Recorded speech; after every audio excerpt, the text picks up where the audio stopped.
5 people sat down to celebrate a wedding anniversary. 5 identical glasses were filled with wine from the same bottle. Everyone toasted at the same time, drank from the same source. 40 minutes later, only one of them was dead. Arthur McLean collapsed at his own table. The investigation would later confirm what seemed impossible. Traces of poison were found in every single glass. Yet only Arthur died. There was no switching of glasses, no second toast. Nothing different about those 5 people in that room. So how did the killer choose exactly who would die? Before we move forward with the case, leave in the comments the city and country where you're listening from. I really enjoy knowing where my fellow investigators are. My name is Daniel Carter. After many cases, I've learned that the most dangerous person isn't the violent criminal. It's the one who turns the everyday into a weapon. That's why they called me that cold morning in Providence. Arthur McLean had died during his own wedding anniversary dinner. At first it seemed simple. 55-year-old man, heart problems, blood pressure medication. His widow Helen was devastated. The family doctor, Dr. Colin Fraser, had already signed the death certificate as natural causes. But Arthur's business partner, Peter Rowe, insisted something was wrong. He'd seen Arthur take his medication that morning, seen him work normally at the shipyard. 40 minutes after the toast, Arthur was on the floor. When I arrived at the house, I found 5 people trying to understand the impossible. The dining room still smelled faintly of wine and candle wax. Helen McLean sat by the window, exhausted, repeating that her husband had always been careful about his health. Peter Rowe stood near the doorway, visibly shaken. I learned later that Arthur had been planning to sell the shipyard without consulting him, a decision that would take away from Peter the business he'd helped build. The couple's daughter, Margaret, 24 years old, was pale and silent in the corner. I discovered later that her father had threatened to disinherit her if she married the fiancé she'd chosen, and Dr. Fraser, a close friend of the family, maintained his usual professional calm, though his hands never stopped moving. 5 glasses still sat on that table. Same bottle, same wine poured into each one, but only Arthur died. The question was clear. How do you choose a victim when everyone drinks from the same source?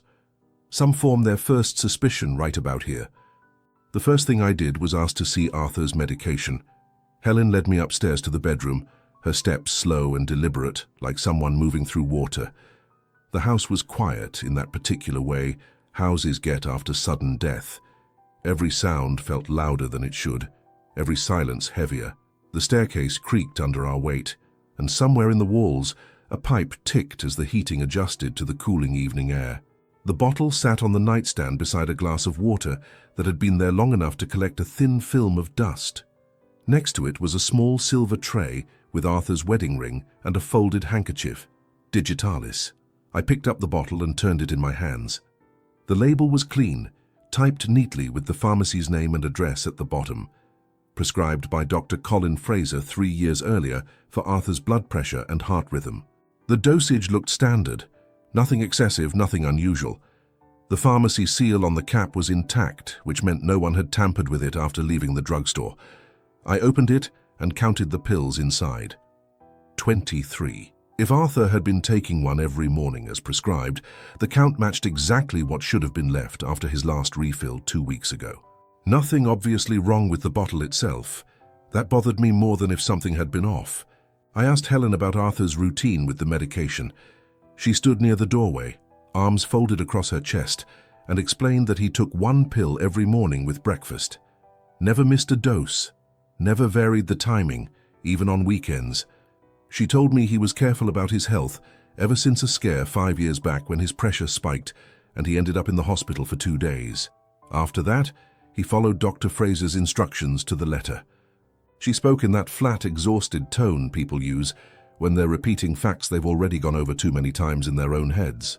I asked if Arthur ever complained about the medication, side effects, dizziness, anything unusual. She shook her head slowly and said he tolerated it well. In fact, she added, he'd been feeling fine up until about 10 days ago. That's when he started mentioning headaches and feeling tired in the afternoons.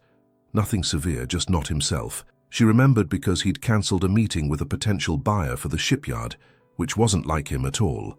10 days. I made a mental note of that. Helen mentioned she kept a notebook to track everything related to Arthur's health. Doctor's appointments, medication refills, symptoms, even nights when he didn't sleep well. She was the kind of person who needed structure, who found comfort in documentation. I'd seen it before, people who cope with uncertainty by writing everything down, as if the act of recording could somehow prevent disaster. I asked to see it. She pulled a small leather-bound notebook from the drawer of the nightstand and handed it to me without hesitation. The pages were filled with her neat, slanted handwriting. Dates down the left margin, notes in careful detail. I flipped through slowly, scanning entries from months back. Everything was there.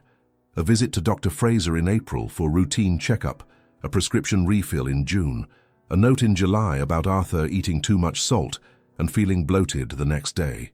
There was even an entry about a mild cold in September and how long it took for his cough to clear. Meticulous, almost obsessive, the kind of record that could tell you more about a person's health than any doctor's file. But as I reached the most recent pages, something stopped me cold.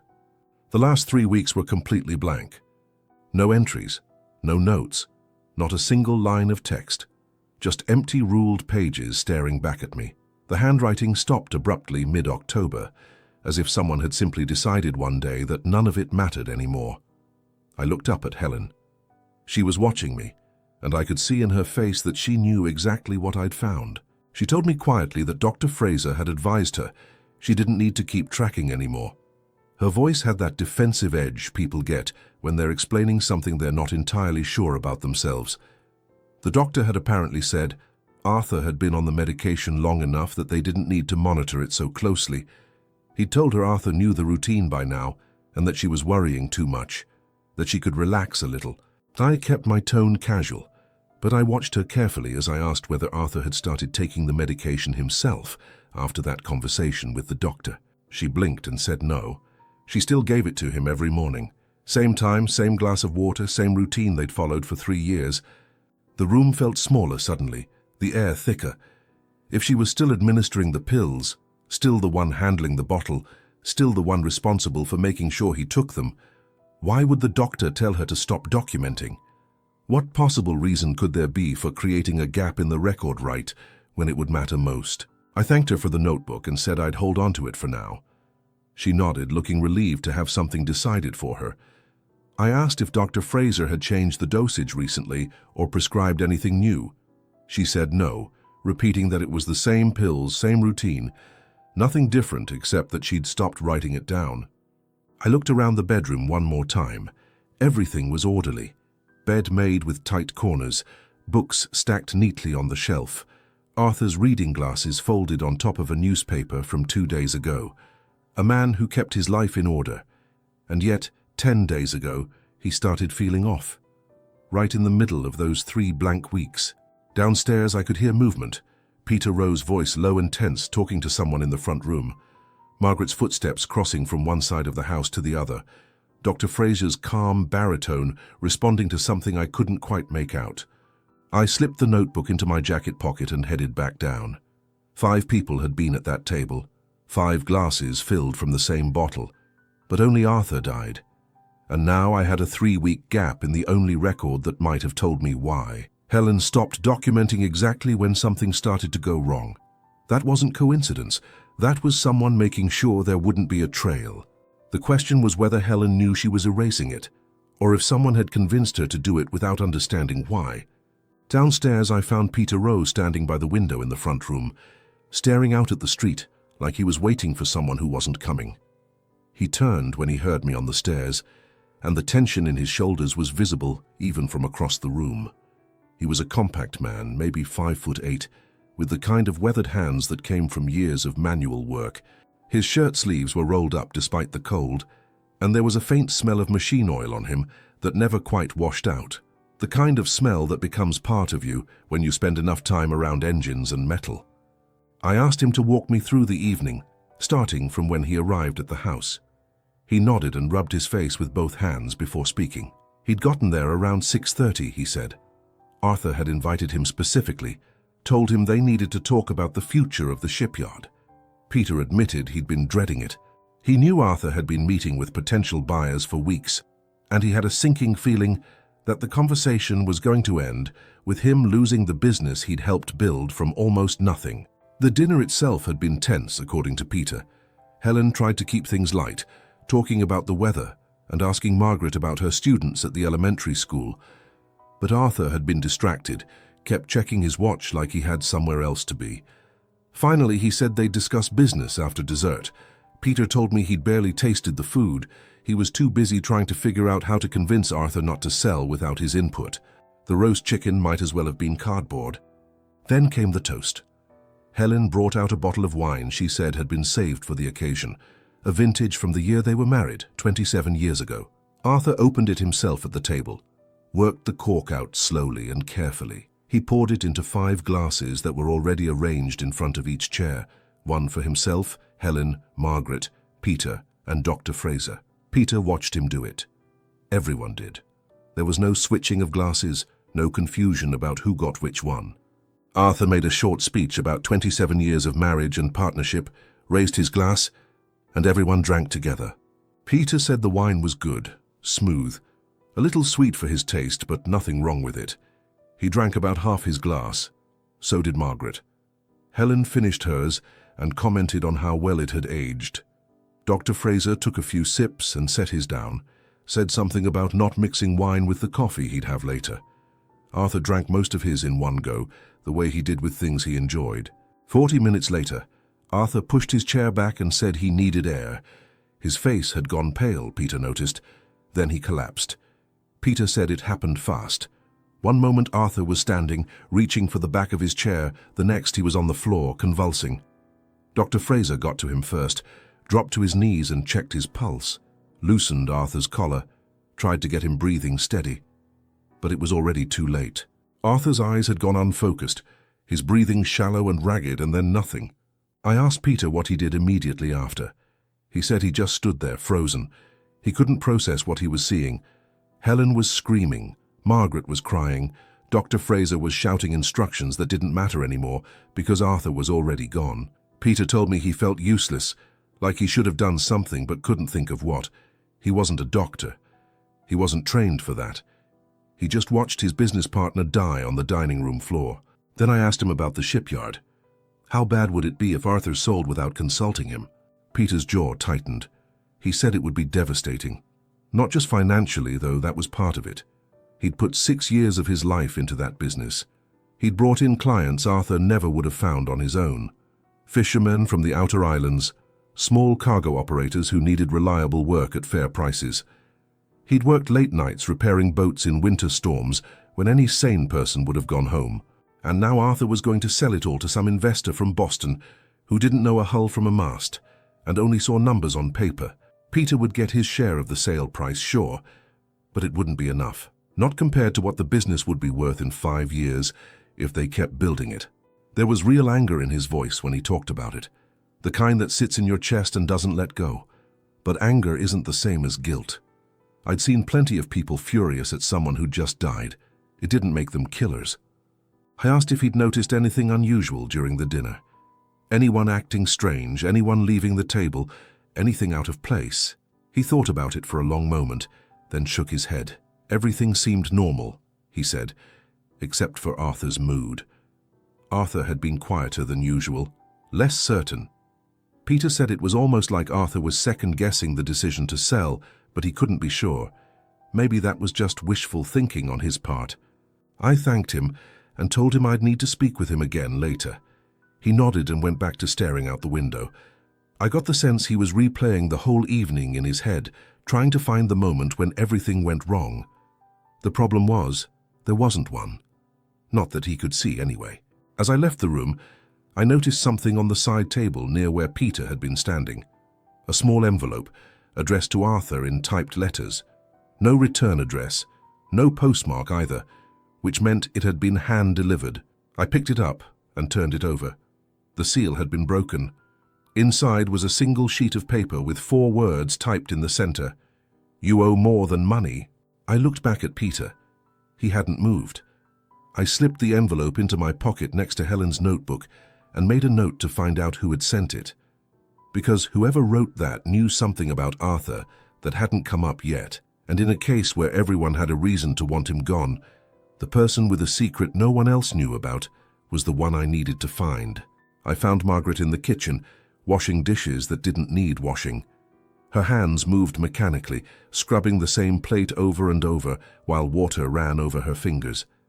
She was 24, but looked younger in that moment, like a child trying to make sense of something too big to understand. When she noticed me in the doorway, she set the plate down carefully and dried her hands on a towel. I asked if we could talk about her father. She nodded and sat down at the small table by the window. Her eyes were red from crying, but she'd composed herself enough to speak clearly. She told me her father had been a difficult man, loving in his way, but rigid.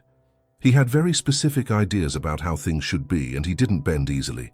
The issue with her engagement was the clearest example. Margaret had been seeing a man named Thomas Whitmore for almost 2 years. Thomas worked as a clerk at the post office. Good man, steady job, treated her well. But Arthur couldn't see past the fact that Thomas came from a family with no money and no connections. Arthur had built his business from nothing, and he wanted better for his daughter. He wanted her to marry someone with prospects, someone who could provide the kind of life he'd worked so hard to create. 3 weeks ago, Arthur had called Margaret into his study and told her plainly that if she married Thomas, she would be disinherited. No money, no support, nothing. Margaret said she'd tried to reason with him, tried to explain that she loved Thomas and that money wasn't everything. But Arthur wouldn't hear it. He'd made up his mind, and when Arthur McLean made up his mind, arguing with him was like arguing with a stone wall. I asked Margaret how she felt about that ultimatum. She looked down at her hands and said it made her furious. Not just sad, but genuinely angry. She'd spent her whole life trying to please her father, trying to be the daughter he wanted, and it was never enough. Now he was trying to control who she married.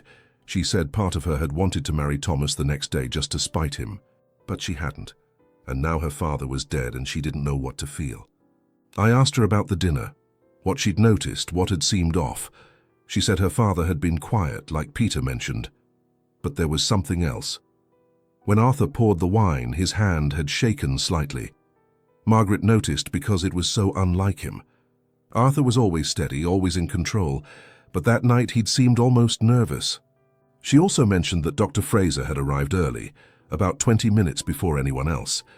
She'd heard him talking with her father in the study, though she couldn't make out what they were saying. The door had been closed. When they came out for dinner, both men seemed tense. That caught my attention. I asked if she knew what they might have been discussing. She shook her head. Her father didn't share business matters with her, and Dr. Fraser had always been polite but distant. She had no idea what could have made both of them so uncomfortable. I thanked Margaret and told her I was sorry for her loss. She nodded and went back to the dishes, her hands moving automatically again. I got the sense she was trying to stay busy, trying not to think about what came next. I stepped back into the hallway and pulled out the envelope I'd found. 4 words: "You owe more than money." I turned it over in my hands, studying the typing. It was done on a manual typewriter, probably an older model based on the slight unevenness of the letters. No fingerprints on the paper that I could see, but I'd have it checked properly later. The question was whether this envelope was connected to Arthur's death or just a separate piece of his complicated life. The man had debts, business conflicts, family tension. Any one of those could have generated an anonymous note. But the timing bothered me. The envelope had been opened recently. The crease in the paper was fresh. Arthur had received this within the last few days, maybe even the day he died. I needed to talk to Dr. Fraser. If he'd been in the study with Arthur before dinner, and if both men had come out looking tense, then Fraser knew something. The question was whether he'd tell me. I found him in the front room, sitting in the same chair he'd probably sat in dozens of times over the years as a family friend. He looked up when I entered, his expression calm and professional, the kind of calm that comes from years of delivering bad news and keeping emotions in check. But there was something else there too, something I couldn't quite place yet. I asked him about his conversation with Arthur before dinner. Fraser's face didn't change, but I saw his jaw tighten just slightly. He said it was nothing important, just catching up. Arthur had mentioned wanting to discuss something, but they'd run out of time before the other guests arrived. That wasn't what Margaret had described. She'd said they talked for 20 minutes behind a closed door. Fraser was lying. or at least not telling me everything. The question was why. I decided to give Dr. Fraser some space and circle back to Helen. People reveal more when they're tired, when their defenses are down, and Helen had been through enough that day to lower anyone's guard. I found her in the living room, sitting in a chair by the fireplace even though there was no fire burning. She was staring at the empty grate, like she expected flames to appear if she waited long enough. I sat down across from her and asked how she was holding up. She said she wasn't really, but she appreciated me asking. Then she asked if I'd found anything yet. I told her I was still gathering information, still trying to understand what had happened. I asked her about her marriage to Arthur, what it had been like, especially in recent years. She was quiet for a moment, then said it had been good at first. Arthur was ambitious, driven, but he'd also been attentive. They'd built a life together. But somewhere along the way, things had changed. Arthur became consumed by the business, by making sure everything was perfect, by controlling every detail of their lives. She said it felt like living with a man who was always looking over her shoulder, always checking to make sure she was doing things the right way. His way. I asked if they'd been happy recently. She looked at me with an expression I'd seen before on other widows, a mix of grief and relief that made my chest tighten. She said they'd been comfortable. That was the word she used. Comfortable. Not happy, not in love, but comfortable. They had a routine, they had their roles. Arthur provided, and she managed the household. It worked, even if it wasn't what she'd imagined when they were young. Then I asked about Dr. Fraser. How long had he been their family doctor? Helen's expression shifted slightly. Nothing dramatic, but I noticed. She said Fraser had been treating Arthur for about 14 years, maybe longer. He'd become a close friend over time, someone Arthur trusted completely, someone she trusted too. I asked how often Fraser came by the house. She said regularly, at least once a week, sometimes more. Sometimes it was for Arthur's checkups, but often he'd just stop by for coffee or to chat. He and Arthur had become close. They'd go for walks together sometimes, talk about things she wasn't privy to. Men's talk, she called it. That frequency struck me as unusual. A doctor visiting a patient once a week when there was no acute illness seemed excessive, even for a friend. I kept my face neutral and asked if Fraser had been by in the days leading up to the dinner. Helen nodded. He'd been there 3 days ago. He'd checked on Arthur, said everything looked fine, told Helen to keep up the good work with the medication. She said Fraser was always very complimentary about how well she took care of Arthur's health. It made her feel like she was doing something important. I asked if Fraser had ever suggested changes to Arthur's medication routine. She thought about it, then said yes about 3 weeks ago. He'd told her that Arthur's dosage might need to be adjusted slightly. Nothing major, just a small increase to keep his blood pressure stable. Fraser had said he'd write a new prescription, but in the meantime she could give Arthur 1.5 pills instead of 1 each morning. My pulse quickened, but I kept my voice steady. I asked if she'd done that. She said yes, of course. Fraser was the doctor. If he said Arthur needed more medication, she trusted his judgment. I asked if she'd mentioned this to anyone else. She shook her head. There was no reason to, it was just a minor adjustment. Fraser had said he'd make it official at Arthur's next checkup, but there was no harm in starting early. Except there was. A dosage increase that wasn't documented, that wasn't put in writing, that happened right when Helen stopped keeping her meticulous notes. That wasn't a coincidence. That was deliberate. I asked Helen if she'd noticed any changes in Arthur after the dosage increase. She said yes, actually. He'd started complaining about headaches and feeling tired. She'd mentioned it to Fraser when he came by 3 days ago, and he'd said it was normal. Just Arthur's body adjusting to the new dosage, it would pass. But it hadn't passed, it had gotten worse. And then Arthur had died. I thanked Helen and told her to get some rest if she could. She nodded absently and went back to staring at the empty fireplace. I stood and walked to the window, looking out at the street where the afternoon light was starting to fade. Fraser had told Helen to increase Arthur's medication without documenting it. He'd told her to stop keeping notes. He'd reassured her when Arthur started showing symptoms of what I now suspected was digitalis toxicity. And he'd been at the house 3 days before Arthur died, probably checking to see if the plan was working. But Fraser couldn't have known Arthur would die at that specific dinner, unless he'd done something else, unless the wine had been the final step in a process that had been unfolding for weeks. I needed to examine those wine glasses more carefully. I needed to know if there was something in Arthur's glass that wasn't in the others. Because if Fraser had poisoned Arthur over weeks with increased digitalis and then delivered a final dose at dinner, he'd done it in a way that would look like natural causes. A heart attack, a man with a bad heart and too much stress finally giving out. Almost perfect. Except for one thing. Peter Rowe had insisted something was wrong, and now I was looking at a doctor who'd manipulated his patient's wife into slowly killing her own husband. The dining room was exactly as it had been left. 5 chairs pushed back at odd angles, 5 wine glasses still sitting on the table, 1 plate overturned where Arthur had knocked it when he fell. The tablecloth had a dark stain where wine had spilled. No one had touched anything since the body was removed. I started with Arthur's glass. It sat at the head of the table, still containing about an inch of dark red wine at the bottom. I picked it up carefully and held it to the light from the window. The glass itself looked ordinary. No visible residue on the rim, no cloudiness in the liquid. I brought it close and sniffed. Wine, nothing else that I could detect, but poison doesn't always announce itself. I set Arthur's glass down and examined the others one by one. Helen's glass was empty, as Peter had said. Margaret still had wine in it, maybe a third of the glass. Peter's was about half full. Dr. Fraser's had only a small amount missing from the top, consistent with what Peter described as a few sips. I looked for anything that would distinguish Arthur's glass from the others. A chip, a scratch, some marking that would have allowed someone to identify it specifically. And that's when I saw it. A tiny flaw in the rim of Arthur's glass, barely visible unless you were looking for it. A small irregularity in the curve, like the glass had been pressed slightly out of round when it was made. You'd never notice it unless you picked it up and examined it closely.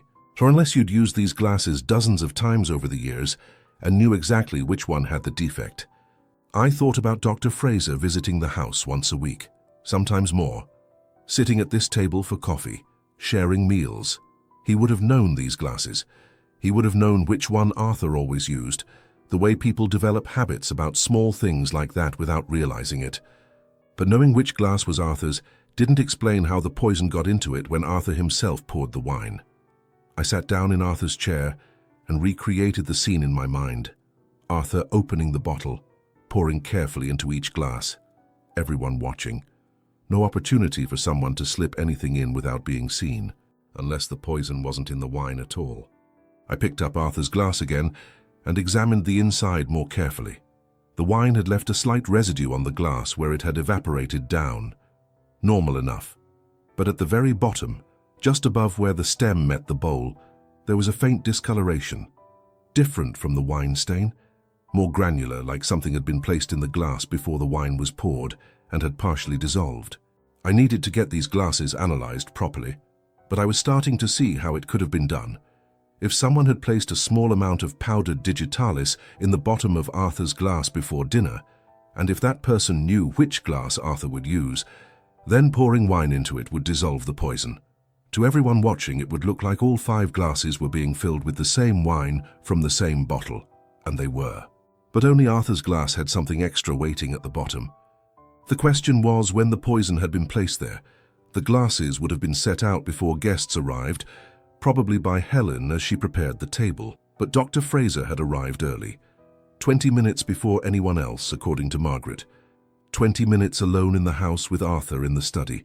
20 minutes when he could have walked into this dining room, found Arthur's glass, and dropped a lethal dose of digitalis into the bottom.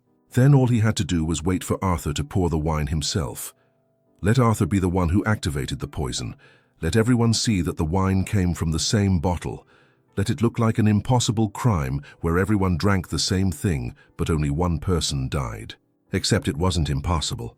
It was just clever. I heard footsteps behind me and turned to find Peter standing in the doorway. He asked if I'd found something. I told him I was still working through the details, but I had some ideas. He nodded and said he'd been thinking about what I asked earlier, about whether anyone had left the table during dinner. He said no one had left during the meal itself, but before they sat down there had been a few minutes when everyone was moving around. Helen was bringing food from the kitchen. Margaret was helping her. Peter had stepped outside for some air because he was nervous about the conversation with Arthur. Dr. Fraser had been... Peter paused, trying to remember. Fraser had been alone in the dining room for a minute or two. Peter remembered because he'd seen Fraser through the window when he was outside. Fraser had been standing at the table, adjusting something. Peter had assumed he was just straightening a napkin or moving a chair, but he could have been doing something else entirely. I thanked Peter and told him that was helpful. He left and I went back to studying the glasses. 5 people, 5 glasses, same wine, but only Arthur had died because only Arthur's glass had been prepared in advance. Only Arthur's glass had poison waiting at the bottom for the wine to release it, and only one person had been alone in this room with the opportunity to put it there. I needed to talk to Dr. Fraser again, but first I wanted to understand more about the money. The envelope I'd found mentioned debt, and Margaret had said her father threatened to disinherit her. Money had a way of making people desperate, and desperate people made mistakes. I found Helen in the kitchen again, this time sitting at the table with a cup of tea that had gone cold. She looked exhausted, like the weight of the day was finally catching up with her. I asked if I could sit down, and she gestured to the chair across from her. I asked about Arthur's finances, whether the business was doing well, whether there were any money troubles she knew about. She said the shipyard was profitable enough, though Arthur had been worried about competition from larger operations. That's why he'd been talking to buyers. He wanted to sell while the business still had value before things got harder. I asked about personal finances, any debts, any loans Arthur had made to friends or family. Helen hesitated, then said Arthur had lent money to Dr. Fraser a few years back. She didn't know the exact amount, but it was significant. Fraser's practice had been struggling, and Arthur had helped him out as a friend. Fraser had been paying it back slowly, but Helen wasn't sure if he'd finished. That aligned with what Margaret had told me about Fraser having a financial motive, but it also raised another question. If Fraser owed Arthur money, why would Arthur pressure him about it now? Unless Arthur needed the money for something specific, or unless their friendship had soured for some other reason. I asked Helen if Arthur and Fraser had argued recently. She said not that she'd seen, but Arthur had been distant with everyone the last few weeks, even with her. He'd been preoccupied, spending long hours at the shipyard or locked in his study going through papers. She'd tried to ask him what was wrong, but he'd brushed her off, told her not to worry about it. I asked if she had any idea what he'd been working on. She said no, but she'd noticed he'd been going through old financial records, bank statements, loan documents, that sort of thing. She'd assumed it was related to the sale of the business, but she couldn't be sure. That was interesting. If Arthur had been reviewing financial records, maybe he'd discovered something. Maybe the loan to Fraser was part of a bigger picture. I asked if I could look at Arthur's study, and Helen said of course. She led me down the hallway to a small room lined with bookshelves and filing cabinets. Arthur's desk was neat, but not obsessively so. Papers were stacked in organized piles. A fountain pen sat uncapped next to an open ledger. I sat down in his chair and started going through the papers on top. Invoices from the shipyard, correspondence with potential buyers, nothing unusual. Then I opened the desk drawer. Inside was a leather folder containing bank statements from the last 6 months. I flipped through them, scanning the entries. Regular deposits from the shipyard, regular withdrawals for household expenses, and then, 3 months ago, a large withdrawal. $5,000, no notation about what it was for. I checked the next month's statement. Another withdrawal, this time $3,000. The month after that, $2,000. Arthur had been pulling significant amounts of cash out of his accounts, and there was no record of where it was going. I asked Helen if she knew about these withdrawals. She came over and looked at the statements, her brow furrowing. She said no, she had no idea. Arthur handled the business finances himself. She only managed the household budget. If he was withdrawing that kind of money, he hadn't told her. I sat back in the chair and thought about what this meant. Arthur had been pulling cash out of his accounts for 3 months, the same period when he'd been acting distant and preoccupied, the same period leading up to his death. Either he was paying someone for something or someone was taking money from him. Blackmail was the first thing that came to mind. The anonymous note, "You owe more than money," and suddenly made more sense. If someone was blackmailing Arthur, he'd want to keep it quiet. He'd pull cash to avoid a paper trail. He'd act distant and stressed because he was trapped. But who would blackmail Arthur McLean, and for what? I thought about Fraser again, the doctor who visited frequently, the doctor who knew Arthur's secrets, medical and otherwise, the doctor who had opportunity to poison the glass. But if Fraser was blackmailing Arthur, why kill him? Dead men don't pay. Unless the blackmail had run its course, unless Arthur had decided he wasn't going to pay anymore, or unless Fraser needed Arthur dead for a different reason entirely, and the money was just a side benefit while it lasted. I needed to find out what Arthur had been hiding. What was worth $5,000 3 months ago, $3,000 the next month, $2,000 after that? What secret was expensive enough to drain a man's accounts, but not valuable enough to keep him alive? I closed the folder and stood up. Helen was watching me from the doorway, her expression uncertain. I told her I needed to speak with Dr. Fraser again, and she nodded. She said he was still in the front room, probably still sitting in that same chair. I walked back down the hallway, the pieces starting to come together in my mind. Fraser had opportunity. Fraser had method. Fraser had been manipulating Helen to poison Arthur slowly, and now it looked like Fraser might have had another connection to Arthur that involved money changing hands. The question was whether Fraser had been blackmailing Arthur, or whether someone else had been, and whether that someone else was sitting in this house right now, pretending to mourn. I went back to Arthur's study and searched more carefully this time. If Arthur had been paying someone regularly for 3 months, there had to be some record of it, some clue about what he was buying with all that cash. I went through the filing cabinet drawer by drawer. Business correspondence, tax documents, insurance policies, nothing personal, nothing that explained the withdrawals. Then I noticed a locked drawer at the bottom of the cabinet. Small brass keyhole, no key in sight. I checked Arthur's desk. In the pencil tray underneath some paper clips and rubber bands, I found a small brass key. It fit the lock perfectly. Inside the drawer was a single manila envelope, unsealed. I pulled it out and opened it. Inside were photographs, a dozen of them, maybe more, all taken from a distance with a telephoto lens, the kind of pictures a professional would take when they didn't want to be noticed. The first photo showed Helen and Dr. Fraser sitting together on a bench in what looked like a public park. They were close, closer than friends would sit. The second photo showed them walking together down a street I didn't recognize. Fraser's hand was on the small of Helen's back. The third photo showed them entering a building, a boarding house based on the sign above the door. I went through the rest of the photographs slowly. Helen and Fraser having coffee at a small cafe, Helen and Fraser standing by a car, Fraser opening the door for her, Helen and Fraser in what appeared to be a hotel lobby, Fraser checking them in while Helen stood slightly behind him, her face turned away from the desk clerk. Each photo was dated on the back in pencil. The earliest was from 4 months ago. The most recent was from 2 weeks ago. Arthur had known. He'd hired someone to follow his wife, and that someone had documented an affair that had been going on for at least 4 months, probably longer. The cash withdrawals matched the timeline. Arthur had been paying an investigator to build a case. I found a business card at the bottom of the envelope. Vincent Cole, private investigator. An address in downtown Providence. No phone number, just an office location. The card had been folded once, like it had been carried in a wallet for a while before being tucked away here. I sat back in Arthur's chair and tried to think like he must have been thinking.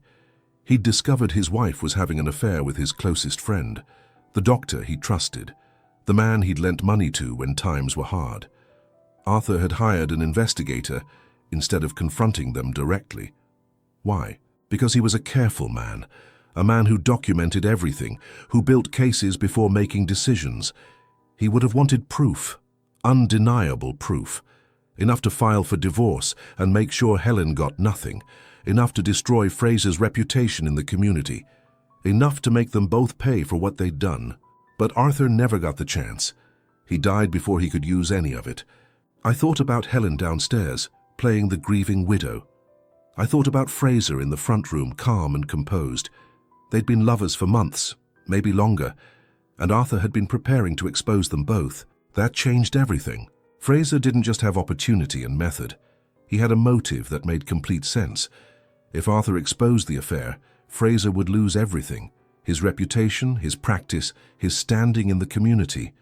In that era, In a town like Providence, that kind of scandal would ruin him. And Helen would lose her place in society, her home, her security. She'd be disgraced.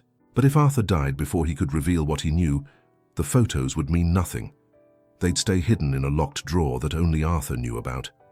Helen would inherit everything as the grieving widow. Fraser would remain the trusted family friend. And after a respectful period of mourning, they could be together without anyone suspecting a thing. The anonymous note suddenly made sense too. "You owe more than money." That wasn't blackmail coming in. That was a warning going out. Fraser telling Arthur that if he exposed the affair, it would cost him more than money. It would cost him his dignity, his family's reputation, the scandal of a public divorce. Fraser trying to scare Arthur into keeping quiet. But Arthur hadn't been scared. He'd kept gathering evidence. And so Fraser had decided to solve the problem permanently. I needed to know if Helen was part of the plan or just a pawn. Fraser could have manipulated her into increasing Arthur's medication without telling her why. He could have convinced her that the doctor knew best, that Arthur needed the extra dose. She might not have realized she was poisoning her own husband, or she might have known exactly what she was doing. I gathered the photographs and the business card and put them back in the envelope. This was evidence and I needed to keep it safe. I locked the drawer again and pocketed the key. I needed to talk to Fraser now, but I had to be careful. If he suspected I knew about the affair, he might run. Or worse, he might try to tie up loose ends. Helen was a loose end. If Fraser had manipulated her into helping, she was the only person who could connect him to the increased dosage. I walked to the front room and found Fraser exactly where I'd left him, sitting in the chair by the window. He looked up when I entered, his expression pleasant and concerned. He asked if I was making progress. I told him I was getting closer to understanding what happened. Then I asked him about the loan Arthur had given him, how much it had been, whether he'd paid it back. Fraser's expression didn't change, but I saw something flicker in his eyes. He said the loan had been for $3,000, given about 3 years ago when his practice was struggling. He'd paid it back in full 6 months ago. Arthur had been generous about it, never pressured him, never charged interest. That was a lie. Helen had said Fraser was still paying it back. Someone was lying and I needed to find out who. I decided to test Fraser's story. I told him I'd need to verify some financial details with Helen just to make sure everything was documented properly. Fraser said, of course, whatever I needed. His voice was steady, but I noticed his hands gripped the armrests of the chair a little tighter. I found Helen still in the kitchen. I asked her directly when Fraser had finished paying back the loan Arthur gave him. She looked confused and said he hadn't finished. Fraser still owed about $1,500. She knew because Arthur had mentioned it a few weeks ago when he was going through his financial records. He'd been frustrated that Fraser kept promising to pay, but never seemed to have the money. So Fraser had lied to me. And it wasn't a small lie. It was the kind of lie someone tells when they're trying to hide something bigger. I thanked Helen and went back to the front room. Fraser was standing now looking out the window. I told him I'd spoken with Helen about the loan. I watched his face carefully as I said Fraser still owed $1,500, not that he'd paid it back 6 months ago. Fraser turned from the window, and for the first time his composure cracked. He said Helen must be mistaken. He'd definitely paid it back. Maybe Arthur hadn't told her. Maybe Arthur had forgotten to update his records. But Arthur McLean didn't forget things like that. Arthur kept meticulous records just like his wife, and Helen had said Arthur mentioned it recently, which meant it was fresh in his mind. I asked Fraser why he would lie about something so easily verified. He started to answer, then stopped. He sat back down heavily in the chair and rubbed his face with both hands. After a long moment, he said he hadn't wanted anyone to know he was still in debt. It made him look irresponsible, bad for his reputation as a doctor. That might have been believable if it weren't for everything else I'd found. The affair, the photographs, the increased medication dosage, the opportunity to poison the glass. Fraser was lying because the truth connected him to Arthur's death, and he knew it. I asked Fraser to tell me again about his conversation with Arthur before dinner. The one Margaret had said lasted 20 minutes behind closed doors. Fraser hesitated, then said Arthur had wanted to discuss the loan. Arthur had been pressing him to pay the rest of it back soon. Fraser had asked for more time and Arthur had agreed, but he'd made it clear he needed the money within the next month or two. That contradicted what Fraser had told me earlier about it being nothing important. First lie, the nature of the conversation. Second lie, paying back the loan. Fraser was building a web of lies, and each one made him look more guilty. But I needed to be sure about Helen's involvement before I confronted either of them fully. I needed to know if she'd understood what she was doing when she increased Arthur's medication. I found her in the living room, sitting in that same chair by the empty fireplace. I sat down across from her and asked her to walk me through exactly what Dr. Fraser had told her about changing Arthur's medication. She said Fraser had come by about 3 weeks ago for one of his regular visits. He'd checked Arthur's blood pressure and said it was running a bit high. Nothing dangerous, but enough that they should adjust the medication. Fraser said he'd write a new prescription, but in the meantime, Helen could start giving Arthur 1.5 pills each morning instead of 1. I asked if Fraser had explained why he wanted her to start before writing the prescription. She said he told her there was no point waiting when they already had the medication on hand. It was just a small increase, perfectly safe. I asked if she'd questioned it at all. She said no. Fraser was the doctor. She trusted him completely. He'd been taking care of Arthur for years, and he'd never steered them wrong. Then I asked the critical question. I asked if Fraser had ever suggested that she and he should be more than friends. Helen's face went pale. She didn't answer right away, and I knew I'd hit the mark. Finally, she said she didn't know what I meant. Her voice was shaky, defensive. I told her I'd found the photographs in Arthur's study. I told her Arthur had hired an investigator. I told her I knew about the affair. Helen closed her eyes and put her face in her hands. When she looked up again, there were tears streaming down her cheeks. She said it wasn't supposed to be like this. She'd never meant to hurt Arthur, but she'd been so lonely, and Fraser had been so kind. He listened to her. He made her feel valued. Arthur had become distant over the years, consumed by work, by control. Fraser made her feel alive again. I asked when the affair started. She said about 2 years ago. It had been innocent at first, coffee after Fraser's visits, walks in the park when Arthur was at the shipyard. Then it became more. They'd meet in secret, always careful, always discreet. But someone must have seen them, someone must have told Arthur. I asked if Fraser had known that Arthur found out. Helen said yes. Fraser had told her 2 weeks ago that Arthur was acting suspicious, asking strange questions. Fraser thought Arthur might know. He'd been worried about what would happen if it came out. 2 weeks ago, right around the time Arthur received that anonymous note, right around the time Fraser convinced Helen to stop documenting the medication, right before Arthur died. I asked Helen directly if Fraser had told her that increasing the medication would kill Arthur. She looked at me like I'd slapped her. She said no, of course not. Fraser said it would help Arthur. He said it was medically necessary. I believed her. Helen had been manipulated.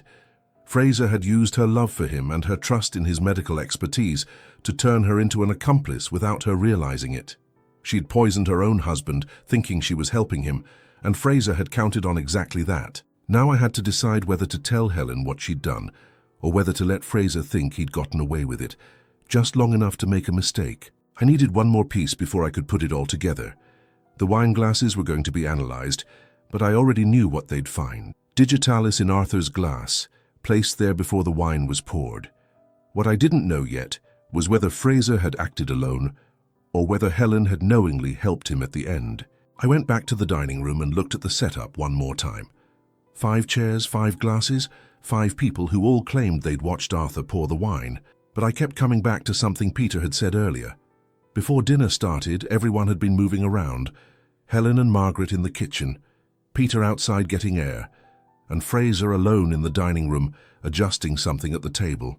Adjusting something, or placing something. I called Peter back into the dining room and asked him to describe exactly what he'd seen through the window.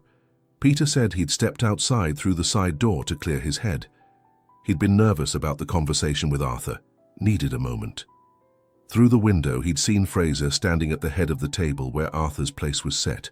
Fraser had been holding one of the wine glasses up to the light, like he was checking for spots or smudges. I asked if Fraser had put the glass back down. Peter said yes. Fraser had examined it, then set it back in front of Arthur's chair. Peter hadn't thought anything of it at the time, just a fastidious doctor making sure everything was clean. But that wasn't what Fraser had been doing. He'd been making sure he had the right glass. The one with the small defect in the rim. The one Arthur always used. And while he was holding it, while everyone else was busy in other rooms, Fraser had dropped the poison into the bottom. I asked Peter how long Fraser had been alone in the dining room. Peter thought about it and said maybe 2 minutes, 3 at most. Enough time to identify the glass, add the poison, and set it back down. More than enough. I thanked Peter and sent him away. I needed to talk to Margaret one more time. I found her upstairs in her room, sitting on the bed with a photograph of her father in her hands. She looked up when I knocked, and I asked if I could come in. I asked her about the night of the dinner. She'd said Dr. Fraser arrived early and talked with her father in the study. I asked if she'd heard anything at all through the door. Any raised voices, any indication of what they were discussing. Margaret said she'd tried not to listen, but the walls were thin. She'd heard her father say something about having proof, and she'd heard Fraser's voice get louder, more agitated. Fraser had said something about Arthur being unreasonable, about not understanding what he was risking. Then the voices had dropped and she couldn't hear anymore. When they came out, both men looked tense, but they acted civil, like they'd agreed to put whatever it was aside for the evening. Except Fraser hadn't put it aside. He'd come to that dinner knowing it might be his last chance to stop Arthur from using whatever proof he had. The photographs, the evidence of the affair. Fraser had come prepared to make sure Arthur never got the opportunity to expose him. I asked Margaret if her mother had seemed nervous that evening. Margaret thought about it and said no, not nervous exactly, just distracted, like her mind was somewhere else. She'd been attentive as a hostess, but there was something distant about her. Because Helen had known Arthur suspected, Fraser had told her. And even though Fraser probably hadn't told her the plan, some part of her must have known something was going to happen. Some part of her must have suspected that the man she loved was about to do something terrible to protect them both. I thanked Margaret and left her room. I had everything now. The method, the motive, the opportunity. Fraser had manipulated Helen into slowly poisoning Arthur over 3 weeks, building up the digitalis in his system. Then, on the night of the dinner, Fraser had placed a final dose in Arthur's wineglass, the one with the distinctive defect that only someone who'd visited the house dozens of times would know about. When Arthur poured the wine into all 5 glasses, the poison in his glass dissolved, creating a lethal cocktail while everyone else drank safely. 40 minutes later, Arthur's already weakened heart couldn't take it anymore, and he collapsed. Perfect murder. Except Fraser had made mistakes. He'd lied about paying back the loan. He'd been seen alone with the glasses. He'd left a trail of manipulation that led straight back to him. The last thing I needed to confirm was whether Helen had understood what was really happening. I found her still in the living room, and I sat down across from her one more time. I told her I knew what Fraser had done. I told her about the poison in the glass, about the weeks of increased medication that had been preparing Arthur's body for the final dose. I watched her face as I explained, and I saw genuine shock, horror. She started shaking her head before I even finished. She said Fraser told her the medication increase was helping Arthur. He said it was making him stronger. She'd never imagined it was doing the opposite. I believed her. Helen had been used. Fraser had taken advantage of her love, her loneliness, her trust in his medical knowledge. He'd turned her into an unwitting accomplice, knowing she'd never suspect that the man she loved was killing her husband through her own hands. But believing her didn't change what she'd done. She'd still administered the poison. She'd still been part of it, even if she hadn't understood. Now I had to confront Fraser with everything I knew and hope he'd confess. Or I had to prove it piece by piece and watch him try to lie his way out of a murder he'd planned, down to the smallest detail. I found Dr. Fraser in the front room, still sitting in that chair by the window. He looked up when I entered, and I could see in his eyes that he knew this conversation was going to be different from the others. I told him I knew what he'd done, not as an accusation, just as a fact, and then I laid it out for him piece by piece. Arthur had discovered the affair 4 months ago. Maybe he'd suspected for longer, but 4 months ago he'd hired Vincent Cole, a private investigator, to document it. The photographs showed everything. Helen and Fraser meeting in secret, entering hotels together, acting like lovers when they thought no one was watching. Arthur had been methodical about it, just like he was about everything. He'd built a case that would have destroyed both of them in divorce court and in the community. Fraser had found out that Arthur knew. Maybe Arthur had confronted him during one of those closed-door conversations. Maybe Fraser had simply noticed Arthur's behavior change. Either way, Fraser understood that if those photographs ever saw daylight, his life was over. His reputation, his practice, his relationship with Helen, all of it gone. So Fraser had made a plan. 3 weeks before the dinner, Fraser told Helen to increase Arthur's digitalis dosage. He'd used his authority as a doctor and Helen's trust in him to convince her it was medically necessary. Helen had no reason to doubt him. She'd been giving Arthur his medication for years. If the doctor said Arthur needed more, she believed him. But the increased dosage wasn't helping Arthur. It was slowly poisoning him. Digitalis toxicity builds up over time. The drug accumulates in the body, especially in someone taking it daily. Headaches, fatigue, nausea, confusion, trembling hands. Arthur had been showing all the classic symptoms. His body was approaching the toxic threshold, but Fraser kept reassuring Helen it was normal, just an adjustment period.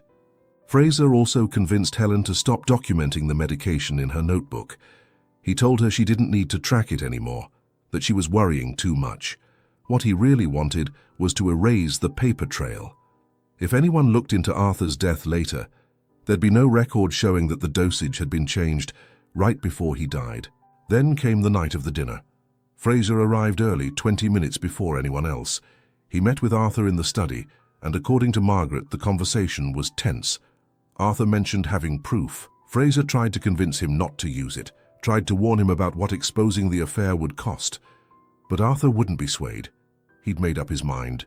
Fraser knew he was out of time. Arthur was going to destroy him. So while everyone else was occupied, Helen and Margaret in the kitchen, Peter outside, Arthur still gathering himself, Fraser went to the dining room. The wine bottle was already there, sitting on the sideboard where Helen had placed it.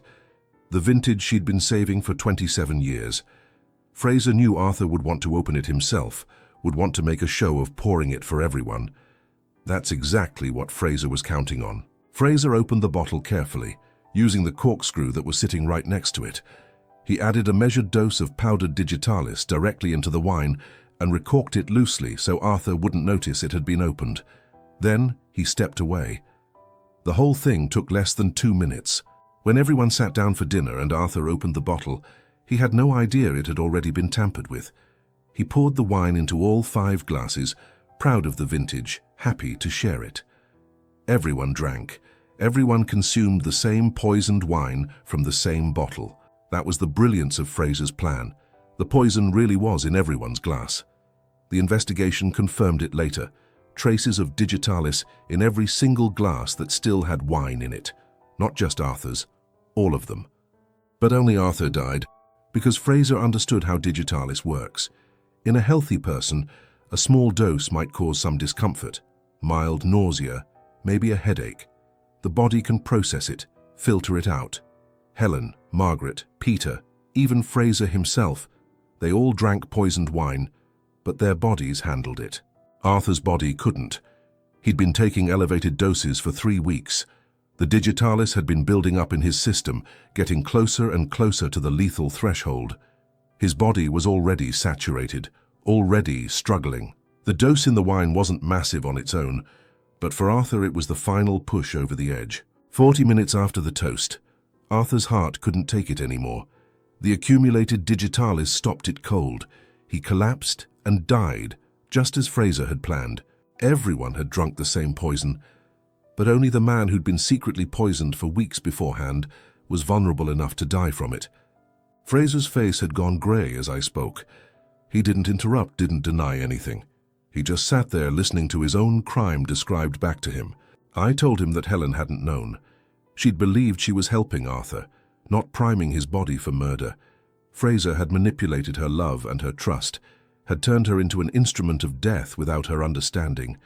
That was perhaps the cruelest part of the whole thing. Fraser finally spoke. His voice was quiet, almost resigned. He said he'd never wanted it to come to this. He said he'd loved Helen, truly loved her, and Arthur had been his friend once. But Arthur was going to ruin everything. Fraser said he'd felt trapped, like there was no other way. I told him there was always another way. He could have ended the affair, he could have faced the consequences, but instead, he'd chosen murder, and he'd hidden behind medicine and friendship to do it. The authorities took Fraser away that evening. Helen collapsed when she understood what she'd been part of, even unknowingly. Margaret had to process that her mother's affair had led to her father's death. Peter lost a business partner and a friend to a crime that never should have happened. The wine was analyzed, and it confirmed what I'd suspected. Digitalis in the bottle itself. Everyone at that table had consumed poison, but only one person had been prepared to die from it. In the end, Fraser's plan had been almost perfect. He'd understood the science, understood the timing, understood human nature well enough to manipulate everyone around him. But he'd underestimated how thoroughly small details accumulate. The notebook that stopped being filled out, the lies about the loan, the 20 minutes alone before dinner, Margaret overhearing the argument, all the pieces that seemed like nothing on their own but together told the whole story. Arthur McLean had been killed by the two people closest to him, one who planned it and one who never knew she was part of it. The poison was in everyone's glass, just like it seemed. But only Arthur had been carrying 3 weeks of poison in his blood already, and the man who put it there had been welcomed as a trusted friend right up until the moment friendship became worth less than secrecy. Cases like this one stay with you longer than others. Not because of the method, though Fraser's understanding of how digitalis accumulates in the body was disturbingly precise. Not even because of the affair, though betrayal always leaves its mark. What stays with me is how easily trust can be weaponized. Helen trusted Fraser because he was a doctor, because he was kind to her, because he made her feel valued when her marriage had gone cold. She administered poison to her own husband, believing she was helping him. That's the part that haunts. Fraser didn't just kill Arthur. He destroyed Helen's ability to trust her own judgment. Margaret lost her father and discovered her mother's affair in the same night. Peter lost a business partner, and a small community in Providence learned that the family doctor they'd trusted for years had used that trust to commit murder. The poison was in everyone's glass, but only one person had been prepared to die from it. In the end, no mystery survives when you look carefully enough. The details always tell the story, if you're patient enough to listen. If you enjoyed unraveling this case with me, I'd appreciate it if you'd leave a comment letting me know what you thought. And if you're hungry for another investigation, there are plenty more waiting.